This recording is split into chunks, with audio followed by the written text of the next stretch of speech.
I have kind of an update to our cat episode, which didn't have many facts, but it did have lots about our cats, and we got a new kitten. Oh, so, you got your new kitten. Yes.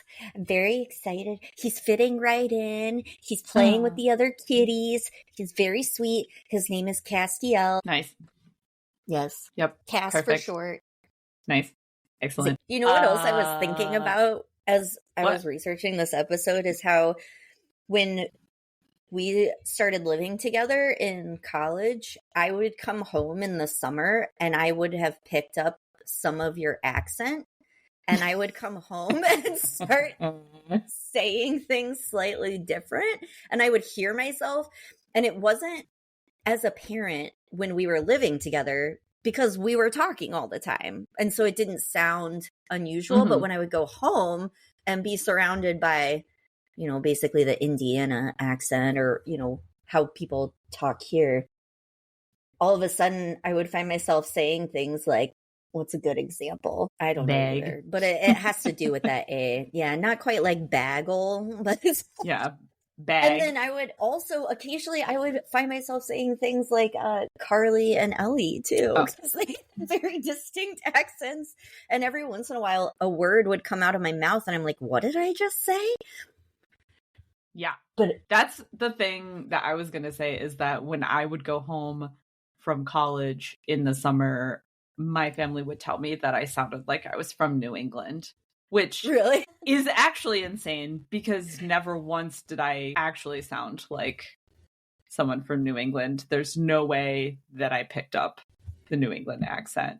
You don't think so? I mean, I just feel like my accent was way too thick to actually have picked up much New Englandness. So. There'd only be certain words and stuff, but it was almost like I like couldn't even control it. It was just like after being around you guys for so long, it just occasionally I'd find myself, I guess, like kind of mimicking or emulating the way you would say things. I think you just get used to the people around you, right? I was reading an article when I was doing research for this episode that was talking about a person that would go study abroad in the UK for a semester and then come back to the US and they sounded British or whatever. But I think it's just natural. You start picking up cues from where you're living and the surrounding area. So it's like an unconscious thing. One of my favorite things about going to college in New England was hearing the Boston accent. Yeah. Although Boston. Here's How do you even say it? Oh my god, I can't. I'm the worst at trying to park the car far away. The car keys. I also feel like here's the thing, is being in New Hampshire, I felt that there are so many pockets of accents in New England, and because so many different people would come to school in New Hampshire, that it was like I got to a point where I could recognize this person is from Maine versus this person is from Vermont versus northern versus southern New Hampshire for sure. Major difference. No, you're right. It's like New England is this small area, but like there are pockets of different accents. I mean, like Boston is kind of like the most well-known one, or the one that people kind of reference a lot, but big difference between that and Maine and New Hampshire and Vermont and like you said, even northern and southern New Hampshire too, because of the French Canadian influence. Yeah. Right. I feel like I could always recognize someone from Manchester by the way they said Manchester. Yeah. And actually, speaking of pockets of languages, I feel like the word pocket is a word that I distinctly remember being pronounced differently in New Hampshire because we had that pita place. Oh, yes. Polly's Pockets. Yes. And the way people would say pocket, they'd be like, Polly's Pockets. Like there was an A. Polly's Pockets. Oh, let's go to Polly's Pockets. And I'd be like, pocket. Like, what is... That's so funny. And I just... would say pocket, and they'd be like, pocket. Yeah. I always enjoyed too, like some of the small like differences in like vocabulary that we like regional vocabulary that we had too. Never had I ever heard a shopping cart referred to as a buggy or a carriage. Carriage, yeah. A carriage, not a buggy. I think it was buggy, but it was buggy in some places and carriage in others. Okay, so yeah, there was like both, and I was like, "What the hell are you talking about? Like that's a cart." Shopping cart. Also, like we talked about in our food episode, the word frap for milkshake. Oh yeah, for a milkshake. Yeah. Unless of course you're in Rhode Island and then they call them cabinets. Right? What the hell, Rhode Island? I don't know. Coffee cabinet. Yeah, a coffee cabinet. A coffee cabinet. Okay. Okay. Yeah. That's right. And I mean, obviously, we all compared whether or not we said soda and pop. And I always thought it was so funny that you said pop too, because like everybody else said soda. And it was something I never really thought about. But yes, I remember when I worked at that food place and we just had a fountain, right, to get drinks from. And so I would give people a cup. And sometimes people would look at me like, where am I supposed to fill this up? And I'd just say, oh, the pop machine is behind you. And they would just stare at me like, what just came out of your mouth? And I was like, oh, sorry. The soda fountain is behind you. Oh my God. Pop machine. I would call it a pop machine too. Yeah. Or we would call them getting a fountain Coke because just everything was referred to as a Coke, which is kind of a Southern thing. Yeah. Mm-hmm. So I would say like, oh, you could get your fountain Coke over there. People would probably really be confused. At least we actually had Coke on our campus though. So maybe they'd be like, That's okay, Coke. Whatever. Right. They call pop tonic, right? Like, yeah. Well, no, I think soda more. But yeah, there are places that say tonic too. And then the one that always cracked me up was soda. Because they add an R on the end. Some soda water. I love it though. I love it. I do too. So, yeah, like I'm definitely not making fun of any of this. I do it because I love the difference that exists within language as a whole. I think it makes people unique. It shows your identity. It's kind of like the food thing. It's like a very cultural phenomenon that shows where you're from. A way that you identify with where you're from. I love it. Yep. I love those nuances. I agree. And I just think they're entertaining too. It's fun. It's like the scene in Love Actually where the guy goes to the bar in Wisconsin and they're like, oh, yes. What do you call this? A straw? And they're like, oh, table. Oh, same. Yeah. You said table. Bottle. I think the reason I love it too is because I think going to school out there kind of made me realize, you know, I'm in the same country, right? We're in the United States. I'm in a different state, maybe, or a different region, but there are so many differences. And we have like so many variations all within the same country, in part because we have, you know, a lot of space and a lot of regions, but also just because of the, you know, the history of where people came from or immigrated from. And it's just created so much variety in the American language. And I just find that really fascinating. Same.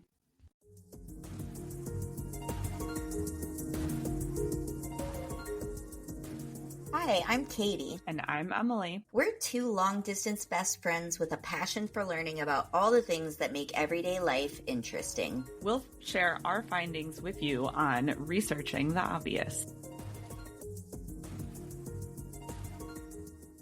So, if you didn't guess, this episode today is going to be about accents. Or I guess I should say more specifically dialects, but we'll get into the difference a little there. Bit of both. And obviously this is something that we've been chatting about for a while just because, again, I think because of the fact that we went to school in a different region of the U.S. than where we're from. And we're from different regions too. So yeah. I think exactly. I mean, it also didn't help that you being an English major and me being a geography major, I think it also came up literally in our classes. So that probably helped. And then I sort of focused on language studies a little bit during my master's degree as well. So it's just a long time, again, of talking about this topic. Yes. Oh, yeah. I remember I took that psychology of language class in college too. So that was like a whole semester of discussing those things as well. And then since I was a deaf studies major, I think just in general, taking sign language classes and stuff made me think about language and the audiology and all that. And, yeah, there was a lot going on there.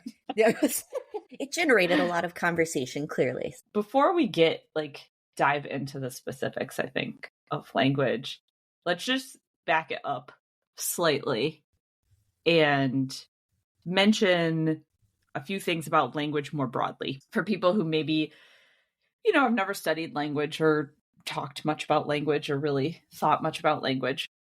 Languages in general, they're not static. So I think sometimes we like to think about the language that we're speaking right now as being a black and white thing where you have a dictionary and that's defining the words and how you spell it. And so how people are using those words and those sorts of things. But really, languages are constantly changing and evolving. They've been changing and evolving since humans first started using languages. So the language that we have today isn't even the same as the language that we had 50 years ago. And I don't just mean slang words. Obviously, slang words, kind of come and go. But even in the definitions of words, that's shifting.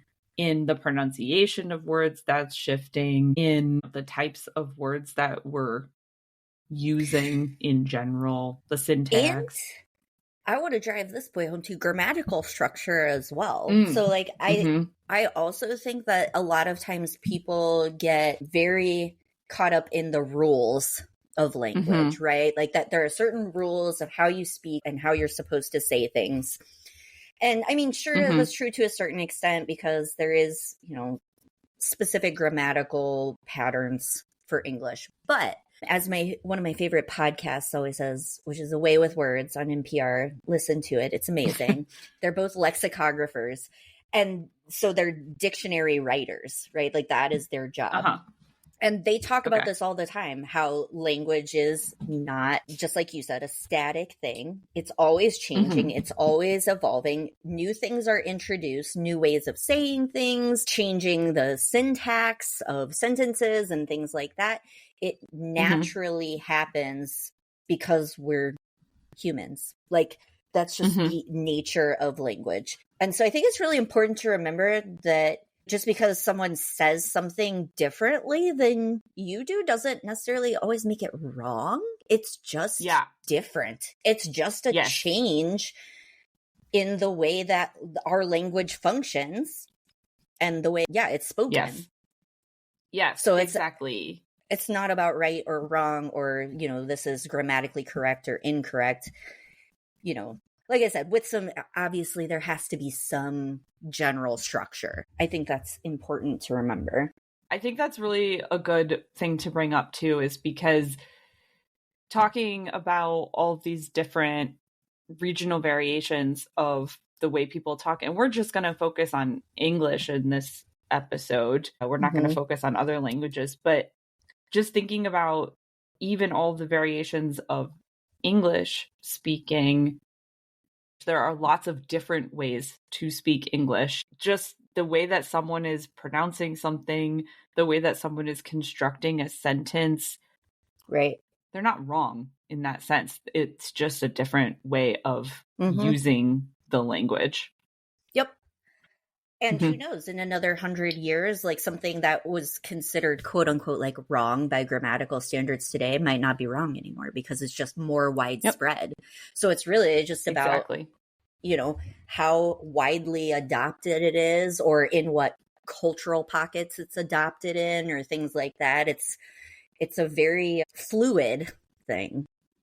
The reason why I just want to drive this point home a little bit is because I think sometimes people will pass judgment on certain ways of speaking that are a bit unfair. That person clearly came from some location where that was the standard way of speaking, and there's not a better or worse way of speaking. Right. It's just different. And the prejudice, I think, is unfairly doled out in some aspects.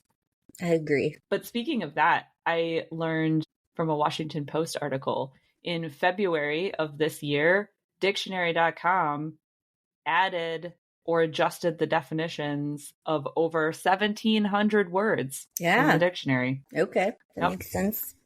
Yeah. Some of the changes that you might be interested in include the word prompt, because it is now being used more commonly as a noun for AI. I was just going to say, that's got to be AI. Mm-hmm. Yep. Yeah, so they changed the definition of the word prompt, right? Obviously, still prompt means on time, right. But now there's a new way expanded. That we're using. Right. Exactly. There's a new way of using that word. They also added the word boop to the dictionary. So I love that because I use that all the time. Yeah. When you're booping your cats. That's right. It's a word now. And again, not wrong, because people say it, people use it, people understand it in context, right? So just because it wasn't part of the original English lexicon way back when, doesn't mean that it's not a legitimate word. The languages are always changing, and there's variations like we've been talking about in language, and those variations are what are called different dialects. So I think people tend to use the word accent a lot more frequently than the word dialect. So I want to explain this nuance a little bit. An accent is the way that people pronounce certain words. So it's the way that words sound and the way that words are spoken in a specific sounding way. A dialect includes someone's accent, so the way that they're pronouncing certain words, but it also includes the use of particular words or phrases that might not be used in other locations. So we were just talking about being in New England and using the word frap or a milkshake, or using the word cabinet or wicked, right? These are words that are part of the New England dialect as opposed to the New England accent, which is how the words sound. So that's why I said we're mostly going to be talking more about dialects in this episode, because we're going to talk about certain phrases or words in addition to the way that the words specifically are pronounced and spoken. Right. How do dialects and accents form? Let me put my geography hat on. Yes, please do. Please do. Tell me the geography things. All the geography things, always.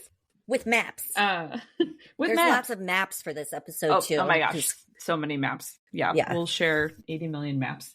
Maybe we'll just do a roundup of maps on one post on Instagram. Yeah. So you can find them all at Researching the Obvious Pod on Instagram. So the way that dialects form, it's basically just a result of geography. Essentially, as people have migrated throughout history and form little pockets of groups, little communities, they're isolated from other communities, the way that their language use happens changes. So they just might start to pronounce something differently. They might start to use a different word to describe something. And because they're in a different location than another group that's using the same language, it's going to create what's called a language divergence. And so that's where you start getting new variants of the same language happening. If we go way back in the history of English, we know that English is a Germanic language. It started in Europe. If we can talk about during the Roman Empire, let's just go back that far.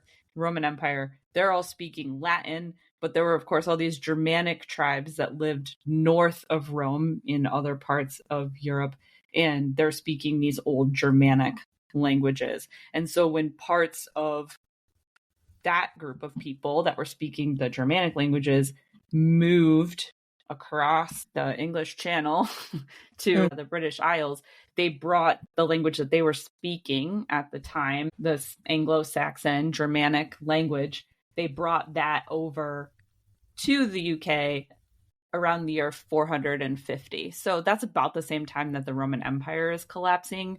So Rome is no longer present as much in the UK after 450 when these Germanic tribes come in. And so the language of the UK becomes dominated by this old Germanic language. But being on an island, obviously, they're going to be separate from the rest of Europe. And so the language that they're speaking on that island over time is going to start evolving and shifting and changing differently from the languages being spoken on the mainland, which is also evolving and shifting and changing on its own. And so limited contact is what creates that sort of linguistic divergence there. This leads into like the development of basically Old English, right? And Old English is like another language. I mean, it's like crazy different. There's similarities, but like I remember in college when I was assigned to read Beowulf, we had a I remember British, that. You showed it to me and I was like, what even is this? It was so difficult. So we had a British literature class and one of the assignments was Beowulf and we had to read it in Old English. So there are translations of Beowulf into like modern English that are more like easy to understand. But yeah, the Old English is like, it's like you need a translator. Like there's certain things that are the same and then there are things that are just like completely different.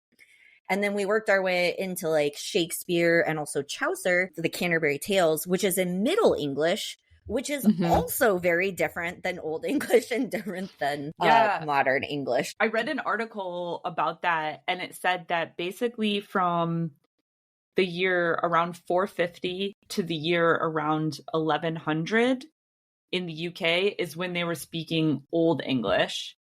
And then starting around the year 1100, that's when it started getting transitioned into Middle English, because at that same time, that's when you had a lot of convergence between people living in the British Isles and people living in France. So Normandy, and you have like the 100 Years' War. So there's a lot of connection between France and the UK during that time frame. And so Middle English, the reason why it diverges so much from Old English is because it started fusing a little bit with Old French.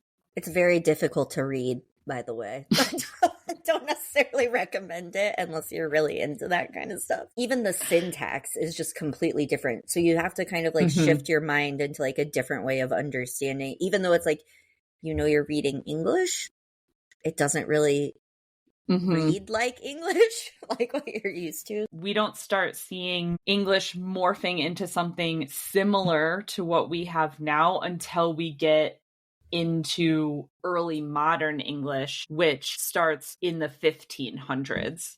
So that's going to be like the Shakespeare era. Shakespeare invented so many words, like so many brand new words. Yeah, like bathroom. He invented the word bathroom. Oh, really? I didn't know that. I feel like I should have known that. Shakespeare invented like crazy numbers of words. Yeah, see, and nobody says that Shakespeare was wrong when he came up with this. They were just like, okay, that makes sense. Shakespeare was a badass. Pretty much. A pioneer of new language.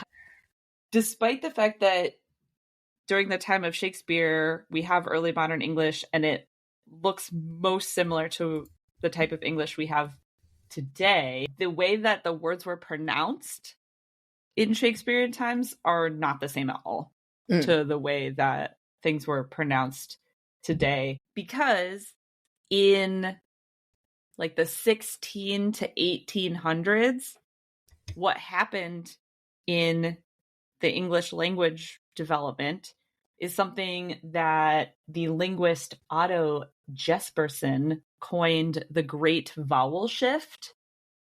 And what that was is that during that 200-year time frame, people in southern England area started changing the way that they pronounced their vowel sounds. I am not going to try to give examples. But basically the way that they were pronouncing vowel sounds started to morph a bit. Mm-hmm. And once we get to the 1800s, 1850s, the way that English sounded in the UK as a language was dramatically different than how it would have sounded in the UK during Shakespeare times because of that shift. But since we're talking about English in the United States, this is where it gets fun. Yes. This is where it gets fun because the United States started to be colonized by people from the UK in the 1600s, which would have been the Shakespeare pronunciation time frame. And so the US got all this English language from UK immigrants. Obviously, we got other languages from other immigrants, but we got English language that was Shakespearean sounding. And then we had a whole ocean that separated us from the UK. And so when the language started changing and shifting in the UK, it didn't do that the same in the United States. And so there are parts of the United States that have retained Shakespearean pronunciations for certain words, whereas in the UK, they lost those pronunciations. Because the language continued to evolve. Like there's like a fork in the road, basically, right? Yes. Yeah. So there's this whole BBC article about how in some areas, modern American pronunciation is actually more similar to the way that words would have been pronounced in the 1700s in the UK than how UK pronounces them now. There's a whole island off the coast of Virginia called Tangier Island, and they have some of the best examples of that accent because most of the people that have been living on that island can trace their ancestral roots back to this low-class British immigrants that came over in the 1700s. And so they've retained a lot of that similar pronunciation. Obviously, their language has also evolved and they've picked up new phrases and things like this. But some of the ways that they are pronouncing words are more similar to what would have been original British pronunciations in the 1700s than what Britain is pronouncing now. Interesting. Yeah. Because a big one during this whole great vowel shift that happened is that in Britain, they started dropping their R sound. So, like, the way that we say fire in the US with the R, fire, that's more similar to how Shakespeare would have said the word fire than how British people say the word fire today, because they started dropping their R sound. So I think this is a good time to mention too that we're going to do our best to describe this, but we cannot promise that we can emulate other accents. Because Correct. I was just going to say, how do British people say fire? I don't know. I have no idea. Yeah, I don't know it's either. Just what I read in this BBC article. Yes. So it was this whole thing about how, people started dropping their R's in Britain, but then in the US, we never really dropped the R sound in a lot of dialects in the US. And so a lot of our words are more similar to Shakespeare than the British words are. Yes.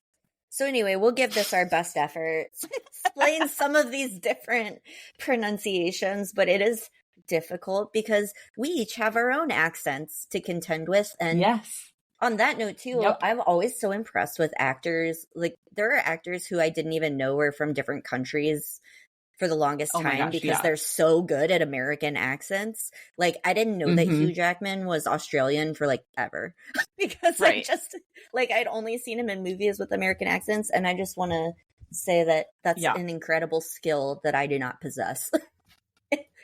Yeah, Being there's some able to- really good YouTube videos if you look up like woman who speaks 40 accents or something like that, and it'll just show some of these accent specialists pronouncing all these different words in all these different ways. I find it impressive that Yeah.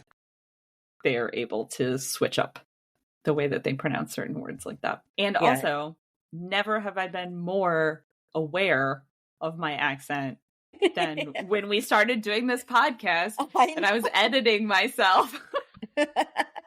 Now I am very aware of this accent that I have. Yeah. You know what's funny though is I feel like I kind of try to listen for my accent and I don't really hear it. I think we'll probably get into that later. Yes, we will. But I know that I have one, but I just don't really know what it is. Yes. I do, but I don't. And before we start talking about different accents in the US, another thing that I want to say is everyone has an accent. Yeah, do not say you don't have an accent. There's no such thing as no accent. That's not correct. If you are like, I don't have an accent, you have the accent from where you were from. Like, right. Everyone has an accent because if we don't all talk the same. Correct. And if you left your location, let's just do a US example, right? So you are living somewhere in the United States and you're speaking English based on where you live. If you went to Northern Scotland, who's the person with the accent now? Right. It's you. Yeah, yeah, that's right. Spoiler alert, it's you. Yeah, so everyone has an accent. I'm the problem, it's me. Exactly. Yeah, everyone has an accent. You all have an accent. It just depends on what accent you have. Right. Yeah. Accents are an inherent part of spoken language. Correct. Because, again, an accent is how you pronounce certain words. So you're pronouncing a word in a specific way that is inherent to your accent. Right. And it's not wrong. So don't be ashamed of it. Exactly. You shouldn't feel bad. Yeah. You should embrace it because it's part of your cultural identity. Okay, so let's talk about United States accents, right? Because as we were saying at the beginning of the episode, there are many different, well, obviously we have 50 states, right? But accents aren't specific to our states. They're specific to different regions. And they've changed over the years based on different migration patterns, geography, like you said. Yeah. And then obviously in the US, blending with native words and other languages as well. Right. Right. Yeah. Native speakers too. We have so many words like moccasin and raccoon that are all native words to the United States. Yes. In addition to all of the immigrant languages that came in too, and then depending on where they settled or then where they moved to. So I was curious how the Southern accent developed because it's something that I hear quite frequently in Indiana because living in Indiana, we're kind of in a weird in-between position, right? The state spans from the very north, which is near Chicago, which is a very different region than the very southern part of Indiana, which is like next to Kentucky. And that's where the Southern accent starts to pick up. So Indiana actually has a very interesting blend of both Northern and Southern, and then also Midland accents, which we'll talk about later too. But Southern American English is the name of the dialect for the Southern states. And it's a collection of older dialects that came from immigrants from the British Isles. And then also because of the enslavement of African Americans in that region, there was some contribution there to the dialect. And then the big thing that happened that really made the Southern accent expand was the Civil War. So after the Civil War, a lot of people left the South because the economy of the South was, in ruins after the Civil War. And so a lot of people migrated into Appalachia, into mill towns, and then also west into Texas. So people who were used to be very concentrated in the most southern US kind of started to spread into that Appalachia region, like Virginia, West Virginia, Kentucky, and then also a little bit west into Texas, because like Texas also has a kind of a distinct southern accent. So it was sort of the isolation aspect to begin with that created that accent, because probably being, more coastal Carolina and such, just isolated from other parts of the US.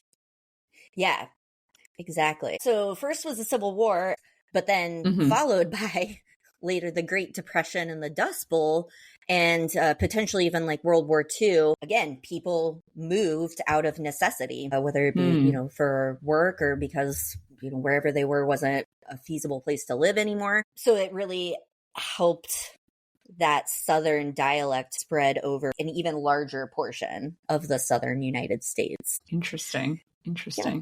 Geography again, right? So like even like the immigration patterns within the country have affected the way accents have developed in different regions. Yeah, so something that we consider very indicative of being in a southern state is actually maybe a little bit more recent, because a lot of these southern states would have been not very populated prior to the Civil War, and now it's just spread. Yep. And then also interestingly, as I was researching the main regions of the US and what the accents were, I was kind of thinking like, what about the Western United States? Because when I think of the Western United States, like California, Washington, Oregon, or even the Southwest too, I don't really know what that accent or that distinct way of speaking sounds like. And so what I was reading about Western American English is it's actually a dialect that's still considered in progress. It's still being formed, because the Western United States was the last to be explored and populated and become part of the US. So they're at least saying like it's still not 100% defined. So it's still kind of in its own evolutionary process. And there are some things that are characteristic of it, but they're just saying there's not enough consistency to really define the Western United States accent. So the Western one's definitely still developing. There's a really great map that has a really extensive definition of where all of these accents are. And they're saying that in the US and Canada, so on all of North America, there's 8 different accents. There's Canadian, which we're not going to talk about because we're focusing on the US. New England, which we talked about at the beginning. You just talked about Southern and Western. So that's 4 different ones. What other ones? So where I am in the country in Indiana is considered under the Midland American English accent. And this was interesting to me because they define like the Midland region as far west as like Oklahoma, Kansas, all the way over into parts of Pennsylvania. So there's like this whole middle strip through the US that they consider speaking Midland American English. So one of the characteristics of Midland American English is that the caught merger is neither fully completed nor fully absent. Now, what does that mean? What is the caught merger? P.S. I say it the same. It sounds like to me, right? Does it sound like the same to you when I say it? Okay, so what I'm talking about... what I'm talking about is the word caught, C-O-T, like something that you lay on, and then caught, like I caught a fish, okay? So in certain regions, people might say caught and caught the exact same way, like there's no distinction whatsoever, and that's called the caught merger. See, even when I'm trying to say it intentionally, it's very difficult. Do you need me to say it? Because I definitely Yes. say them different. Yes, say it. So it'd be the caught merger. Caught? Uh-huh. Okay. Okay. That's the AU sound. The AU sound is caught. No, it's like caught. Yeah, okay. Yeah. So that helps. Yeah, so this is why we are not claiming to be able to pronounce these things in this episode, because number one, the way I'm going to pronounce stuff is going to be very specific to my accent. And number two, yeah, some of these things are very specific. So the caught merger means that some people will say the word COT the same way that they say the word CAUGHT. Right. And I think a lot of the US says these words the same, whereas some parts of the US, we say these words different. Like me, I'd say caught and caught. Yeah, so the caught merger is just this line of demarcation between people who say those two words the same versus people who say those two words differently. Right. And so what's interesting about Midland American English is they're saying it's there sometimes and then sometimes it's not. So like the Midland area is this weird blend of northern and southern. So like I was saying, with Indiana kind of being in the middle, or like parts of southern Indiana being more southern, northern and having more like northern accent, the Midland is kind of this middle ground for accents. So, and it just depends on where you're at in that area. One of the other hallmarks of the Midland accent, which I think is really funny because it's something that always stuck out to me as a kid. My grandparents would always used to say wash instead of wash. Okay, so they would put an R. The washcloth. Yes, a washcloth. That is very characteristic of the Midland accent and goes over into Pennsylvania too. And they think it stems from Scotch-Irish immigrants in that area. But that's another part of the Midland American English dialect. I think this is really interesting because I feel like there's just this constant internet debate of who is in the Midwest and how you define the Midwest. And a lot of times people talk about the way people talk from the Midwest. Right. But your accent, which is this Midland accent, yes, it's in Kansas. Yes, it's in Oklahoma, but it's also in Pennsylvania. It's in Delaware. It's in Maryland. Well, yeah, being in Indiana, I would consider our state part of the Midwest. But when you look at Indiana dialects, if you go down to the southern part of the state, they speak more Southern American English. Like there's a Southern accent down there. And then if you go to Northern Indiana, it sounds like you're from Chicago, like which has the I feel that. Yeah, that short A sound, which is closer to, I think, where you grew up too in Rochester. Yeah. It's like that short A sound. So, yeah. Because when I was reading about my accent, so I'm considered to be in the North Dialect region. And the North Dialect region starts around Albany, and it includes all of Western New York from Albany west. Then it skips Pennsylvania entirely because that's in your accent region. And then it includes Northern Ohio, so Cleveland and Toledo. And then all of Michigan. And then Chicago. And then basically from Chicago through all of Iowa. Oh, through Iowa too? Yeah. And parts of South Dakota.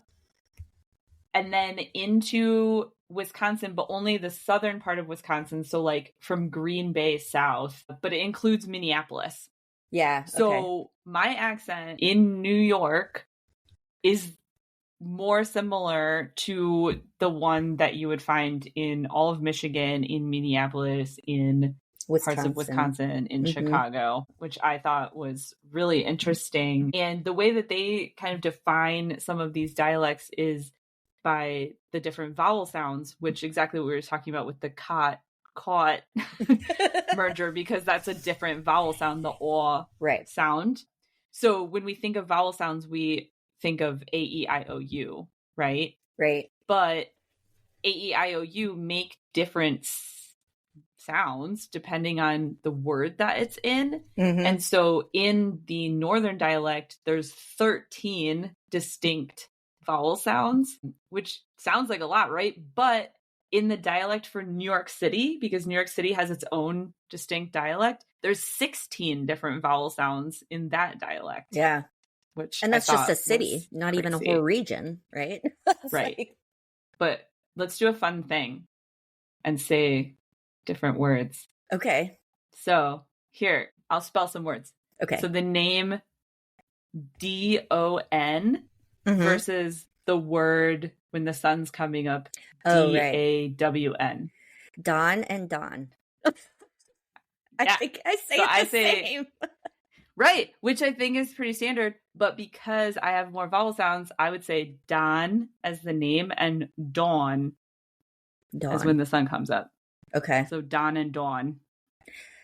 Okay. How do you say the word PILLOW? Pillow. So around here, a lot of people say pillow. Oh. Yeah, like interesting. So the E and the I, the short E and the short I become interchangeable. Wow. So same with PIN and PEN. How would you say that's those? Another line on this map. Yeah. There's like a line of whether those two words sound the same or not. Yep. I would say pin and pen. Right. And so I'm very intentional about saying those words. So I also say pin and pen, but I have to think about it. Otherwise, I will say pen and pen with that short E sound more. Yeah. Interesting. Pen and pen. I also know that this is kind of Rochester specific. Okay. And I always laugh at my partner because he's more Rochester specific in his dialect than I am. The word FOG. Fog. Yeah, I would say fog or foggy. But in Rochester, they say fog. Fag. Like it's like foggy. It becomes foggy, more like nasally. Yeah. Speaking of all of these vowel pronunciations, I was particularly interested too in the northern cities vowel shift. So you may or may not have heard of this, but it's a phenomenon that has become kind of more popularly discussed, especially after things like, I don't know if you've ever seen that SNL skit about the Bears. Where they're making where they're like, they have these classic Chicago accents that they're really exaggerating. And so this northern cities vowel shift, they call inland Northern English. And it basically starts with a change to that short A sound.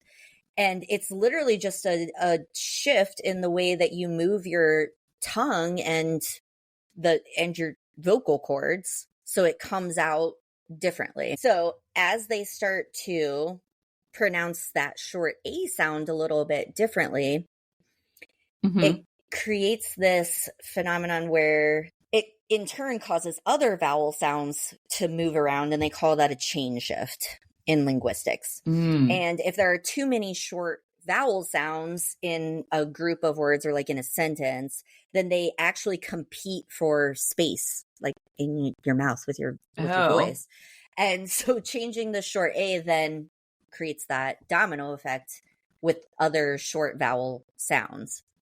And so this is like one of the more recent kind of evolutions of American English that's very specific to that northern inland area, like you were talking about, Cleveland, Chicago, Wisconsin, Michigan. So some examples would be, instead of saying job, they would say jab, right? Okay, so that short O becomes like a short A. But becomes more like bought. So bought, like they replace that short U with like a short O. I see. Okay. But because the problem is that this is my accent, right? Yes. Like yes. This is the way I talk. So I'm sitting here being like, wait, how is it supposed to sound? Because I'm not understanding that I'm saying it differently. Right. Okay, so I'm going to send you a sentence and I want you to say it. Okay, so I would say this sentence, buses with the antennas on top. Yeah, okay, so there's a really great little YouTube video or an audio clip that I will link. But someone who has a very distinct northern city vowel shift will literally say bosses with the antennas on the tap. I definitely said tap like tap. Yes, like, but you said buses instead of bosses. I would still say buses with the antennas on tap. But tap for sure. Now that I'm saying that word over and over, I'm like, oh yeah, tap. Yes. Yeah. Yes. Yep. Definitely the way I say TOP sounds more like TAHP. Yeah. Tat. Yeah. Yeah, absolutely. Because you're right with this shifting, because when we were talking about water in our last episode and you get it out of the faucet, I would say tap. Mm-hmm. So it is that little shift, right? Because it's like tap. Yeah, it'd be like, oh, tap water. So then top becomes tap. Yeah. And it actually, part of this too, is you'll notice that you almost extend the vowel sound a little bit. So it's not like another full syllable, but it's elongated a little bit. Oh, so, yeah. A good example of that is the way I say BAG. Bag. That's a bag. Yeah. Yeah. It's like it's drawn out. Yeah. I know. Longest short word ever. Yes. And by the way, these kinds of words are the kinds of words that after I spend time with you or when we were living together, I would come home and I would start saying, like, I would have that vowel shift. Yeah. Yeah, like I was something would come out of my life like bag, and I'm like, what did I say? And you're like, time out. Yeah, so clearly language is still shifting, but I think this is fascinating that we have this.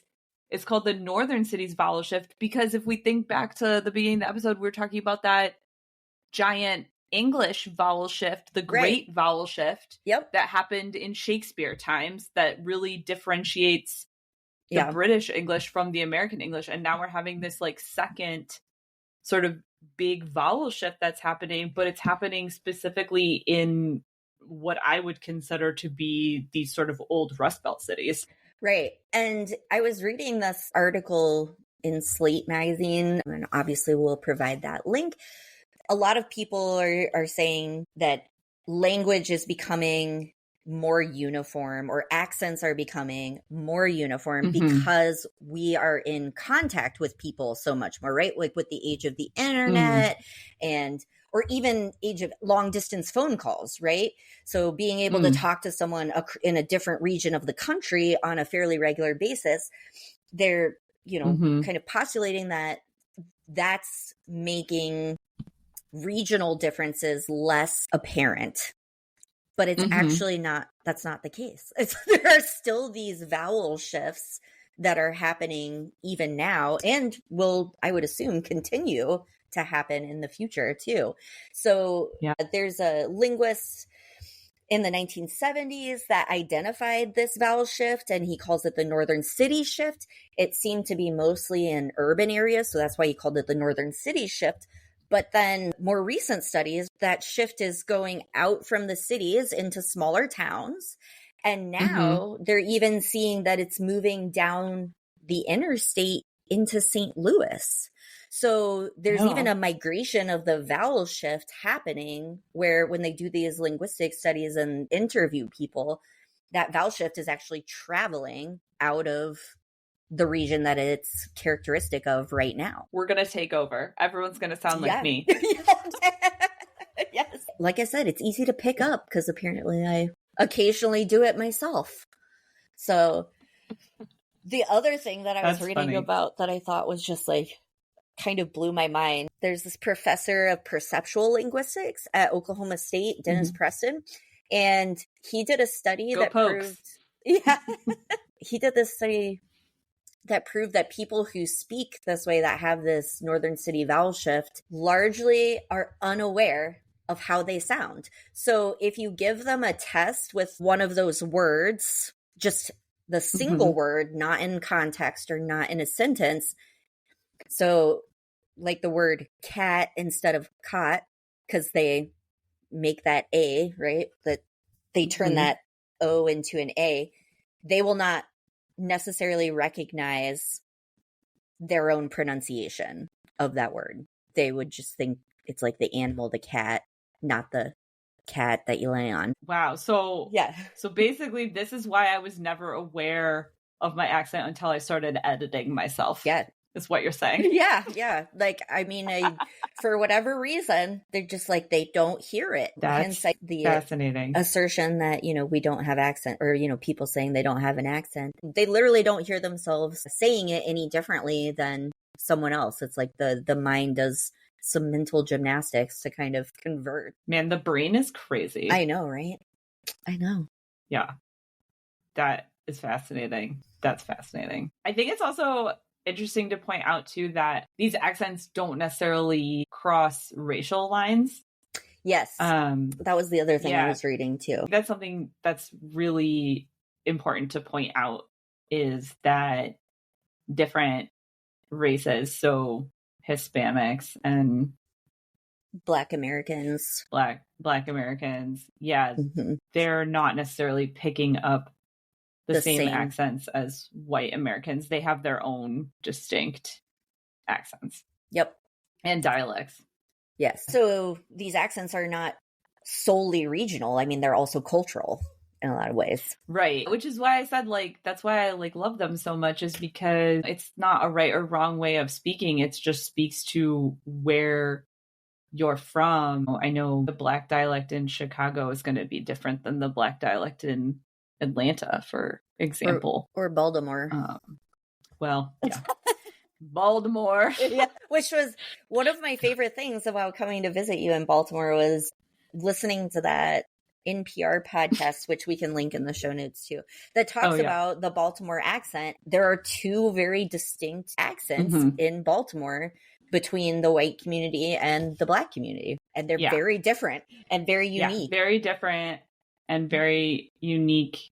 And I think the reason that it came up too was because I was watching The Wire. So before I came to visit you, I was also watching The Wire, and they do a really great job of showcasing some of the different accents. There are some characters where I was literally like, I have to turn on the subtitles. I cannot tell what this person is saying. It's like the accent is so thick, but it's fascinating. And it's like a really, I don't know, it's a fun accent to listen to. So, but because you and I have not just different accents, we have different dialects. There's probably different words that we use for certain things. So let's just do some fun ones that I think will be different. What do you call the shoes that you put on to go running? Tennis shoes. Sneakers. Yeah, I know. That's one that I remember when I went to college. Everyone was saying sneakers. I mean, I know the word sneakers. I would just never say it. That's like, I don't know. And then obviously we talked about pop and soda. Yes. That's a dialect thing. What are some other good... And Coke. Don't forget Coke. Yes, and Coke. What do you call the insect that lights up at night? Oh, I would typically call it a lightning bug. I'd say a lightning bug too. In the South, they say firefly. Right. More. Right. Another bug one. What do you call the little bugs that roll up into a ball? Oh, yeah, the little gray ones? Yeah. I call it a potato bug. Oh, that's interesting. Okay, so Do you say potato bug? No, I always called it a pill bug. Oh. And then I know other people say roly-poly. Yeah. I think Southern is the roly-poly. But yeah, I always say potato bug. What's the thing that you drink out of in public if you don't have like a water bottle? I would say drinking fountain. See, I would say water fountain. And then our friend Ellie would say bubbler. Bubbler. Bubbler, yes. Hilariously, bubbler is in Rhode Island and also Wisconsin. Wisconsin, of all places, yes. Yeah, I would say drinking fountain. The sandwich that you eat that's on a long roll. Oh, yeah, it's a good one. Sub. Yeah, I would call it sub too. But then hoagie's like a Philadelphia thing. What do you call the thing that you drive your car around in a circle? It's like part of a road, but it's circular. Yeah, we would definitely call those a roundabout here. I would call it a traffic circle. And in New England, they call them a rotary. Yes. What about the sweet thing that you use to decorate a cake? Oh, frosting. Yeah, see, I think I usually say icing. Sometimes both, I guess. It just depends. Ooh. What about the thing that you stuff into a turkey for Thanksgiving? I mean, stuffing. Yeah, I say stuffing, but in the South, they call it dressing. Oh, yeah, that's true. I've heard it called dressing before. For sure. That was fun. If you have words that you say differently or not even pronounced differently, but just words that are specific to your dialect, I'm curious to know them. We didn't even touch on some things like y'all versus you all. I say you all. Versus the Pittsburgh yins. Nope, not familiar with that, but yeah, I would say yins. You all. Or hot dishes. Have you ever had a hot dish? I mean, that's just a casserole, right? Yes. I call it a casserole. Yeah, I would call it a casserole too. If you have words that you say, let us know. Or maybe you've moved to a different part of the country at some point and realized, Yes, because I just realized that the miniature bottles of alcohol that you can buy for like $1. Right, yeah. So I call them nips. NIPS. Mm-hmm. And apparently this is a New England term that I picked up in New England, and no one else calls them nips. Yeah. Except New England people. I definitely did not know what you were talking about when you first called it that. A nip. Yeah. Of alcohol. Yeah. I think other people just call them like airplane bottles. Or I don't know if I call them anything. They're just little bottles of alcohol. You don't have a name. Like minis. You don't have a name for it. Yeah, they're just like miniature bottles. Well, they're a nip. So everyone start calling them nips. Okay, I will. Make it a trend. I will. Make it trending. Yes. Hashtag nips. Nope, just kidding. That sounds weird. Free the nip. Double meanings. Yes. What else has gotten lost in translation for you all? Yep. I think one of the most interesting things that I learned while researching these things is just how different the regions of the United States can be in their pronunciation and their dialect, and how those regions don't necessarily match up to the regions we're familiar with, like the Midwest or the Northeast or the West. Like there's many pockets and differences that are throughout different areas. I think for me, I was really fascinated at the vowel shift that happened around Shakespeare time. Just knowing that there's another vowel shift that's happening now that clearly I speak. Right. But also that people in my dialect area are totally oblivious unaware to being in our dialect. You cannot hear We're the most unaware of all the dialects. So that's fun. Yep. Yeah. I just think maybe too the overarching theme of this episode should just be like evolution of language, right? It's ever changing. Or like we were talking about, the Western accent is still considered in flux just because there hasn't been enough time for it to actually establish, consistent patterns, and the language will continue to change too.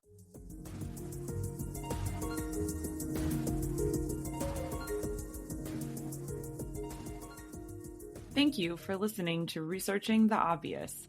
To learn more fun facts about everything that we're researching, follow us on Instagram at Researching the Obvious Pod, all one word. You can also follow us on Spotify, Amazon Music, or wherever you get your podcasts. If you know someone that you think would enjoy listening to all of our findings, please feel free to share or give us a review. Researching the Obvious is written, produced, edited, and hosted by Emily Fekete and Katie Nakanishi. Tune in next time to hear more obvious facts.